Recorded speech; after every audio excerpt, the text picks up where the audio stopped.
In progress. Hello, everyone. Let's talk about Henry Fayol's 14 Principles of Management. It's a very popular topic. I'll try to explain it in my own manner to all of you.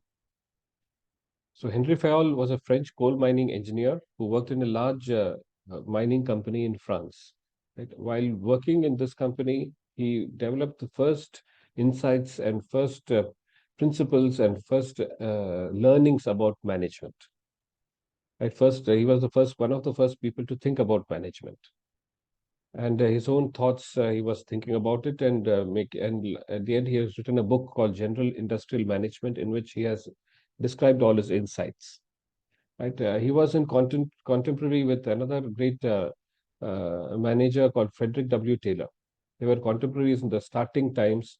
They were pioneers in thinking about management. Right, Frederick Taylor took a more scientific approach and is called the father of scientific management.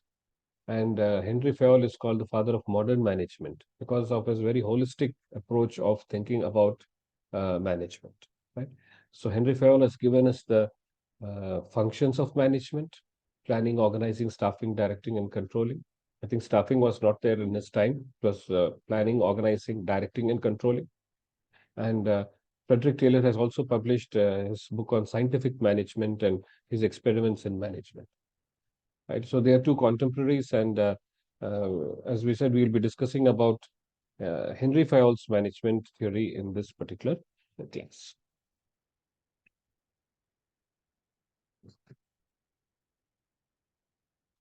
So the 14 principles of management are insights which Henry Fayol developed when he was working in this large mining company. He has thought about various aspects of management, various issues in management. He's thought about all these, and he has developed the principles of management, and there are 14 of them.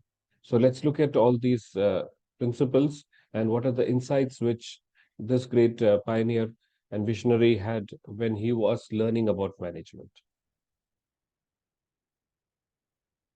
So the 14 principles of management are summarized here. They're called division of labor, principle of division of labor, principle of authority, principle of discipline, principle of unity of command, principle of direction, principle of subordination of individual to common interests, principle of remuneration, principle of centralization, principle of the hierarchy, principle of order, principle of equity, principle of stability of staff, principle of initiative, and principle of esprit de corps. So let's look at each of these principles and see what is the insight developed by Henry Fayol. First one is the principle of division of labor. Right? The more the people specialize, the more efficiently they do the job. So this is the first insight developed by this manager, Henry Fayol, a pioneer manager. Right? So the manager should always look at breaking down the bigger jobs into smaller jobs, and he should assign the workers to specialize in that job. That is, he should give them enough time to work on that job and get an expertise in that particular job. When they get an expertise in their job, they're told to be specialized in that job. Right. So once they're specialized and they do that job, they'll be able to do it much more efficiently than they did it in the first time when they were learning. And they will also be doing it much more better also with higher quality. So it will be much more beneficial for the organization.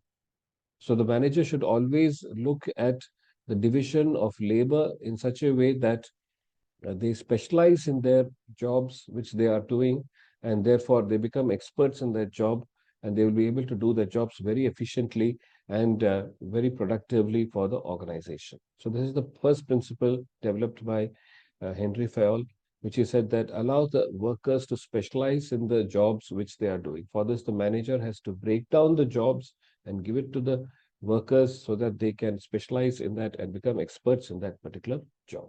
So this is the first insight developed by Henry Fayol. The second principle developed by Henry Fayol, we can call it as principle of authority. Right. So this principle states that the formal authority is given to managers to get the job done. However, the manager should strive to also cultivate personal authority so that the employees willingly listen to them. Right. So very interesting and very practical insight. So we know that the organization has got authority in it. That itself is another principle that we'll be going to, that principle of the hierarchy. But in this, the principle of authority, there is formal authority given to the managers to get the job done by the workers. So they've got authority to command the workers. Right. However, the manager should also strive to develop the personal authority. So he should not be relying only on formal authority to get the job done. He should also develop the personal authority where workers willingly listen to him. Right? So he should develop a good expert power, good ethical power, a good personal example, uh, good way of perceptions and understanding. All this that manager should develop so that the workers will get value and they will be willingly listening to them. It is also the responsibility of the organization to appoint such people as managers who take up this challenge of developing personal authority. Right? They don't rely only on the formal authority bestowed on them to get the work done. They cultivate personal authority and they get the job done through personal authority. Right? The third principle of management developed by Henry Fayol can be told as the principle of discipline. Right? This is talking of the leadership in the organization and says that the leadership in the organization should enforce and should work in such a manner that there is a good respect for the rules and regulations in the organization. Right? There has to be good respect for the rules and regulations in the organization.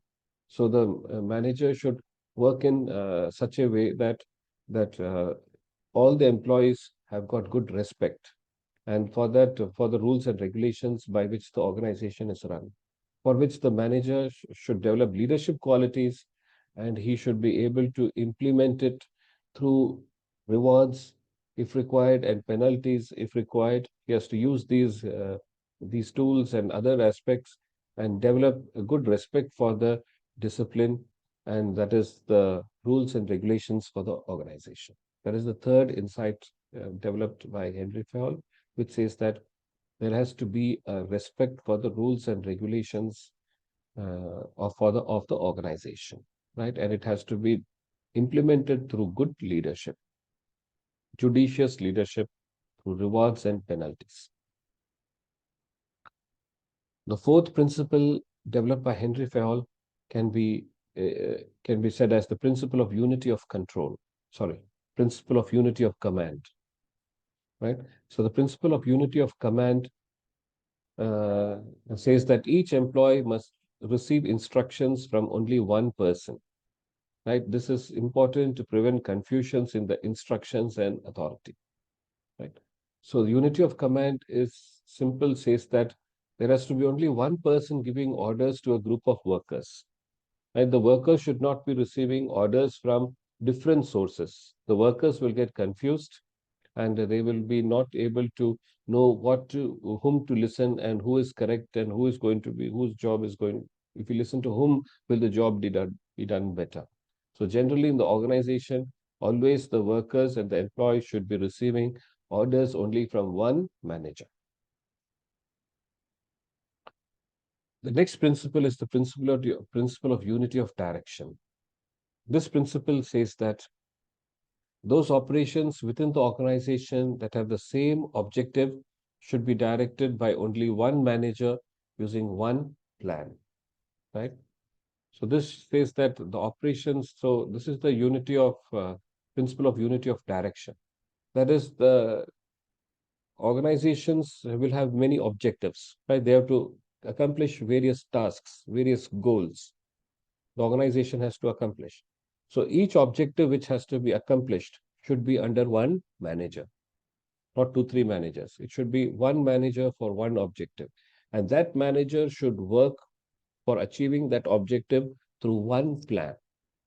Right? There should not be multiple plans to achieve that particular objective where the workers are getting confused. There will be so many different types of activities which has to be done to accompany in a particular plan.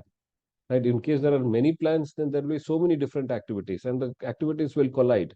Sometimes that activity will not be required, right? But the manager maybe if he is following different plans, so there the objective which is there should be there in one to achieve that goal. To the objective, simple objective which is present, it should be managed by one manager, and that manager should have one plan to achieve that particular objective. Next is the principle of subordination of individual to common interest. Right? When employees are working in the organization, they will have individual interests. Right? Every organization, a person will have his goals, his career ambitions, his area of work which he likes, his activity which he likes to do more than the other activities. So such things has to be considered in the organization. But definitely, this insight says that for the requirement of the group interest, right, he should subordinate that interest to what is required by that group, by that particular group. We know that if a person is very good in cricket matches and all, if a person is very good, he likes to go opening, but the team requires him in the third or the fourth position. He will definitely try to go for the fourth position because some expert is not there in the fourth position. There is no expert, but he can open the first also, and he can open in the fourth position also. So he will go for the fourth position because that is required for the team, right? But he likes to go for the first position, but he goes for the fourth position because that is in the interest of the team. So the same organization also has to work in such a manner that his interest has to be kept less than, every employee should keep his interest less than the group interest. Next is the principle of remuneration. The principle of remuneration says that it's about the salary and about the benefits given to the employees. This principle is talking in terms of that area, the principle of remuneration. So this principle very clearly, commonly says that the compensation or the benefits given to the employees should be fair. It doesn't go fair, it should be fair to whom? To both the employee also and the employer also. The employer also should be satisfied with the benefits he is giving to the employee. The employee also should be satisfied with the benefits which has been given to him. So they have to negotiate, they have to come to a conclusion, and then they have to get their benefits. And after that, it should not come in the way of the employee doing his best. Okay. So thank you. I think we have finished the 7 principles. We will continue it in the next session. Of the next 7, we will continue in the next session. Thank you.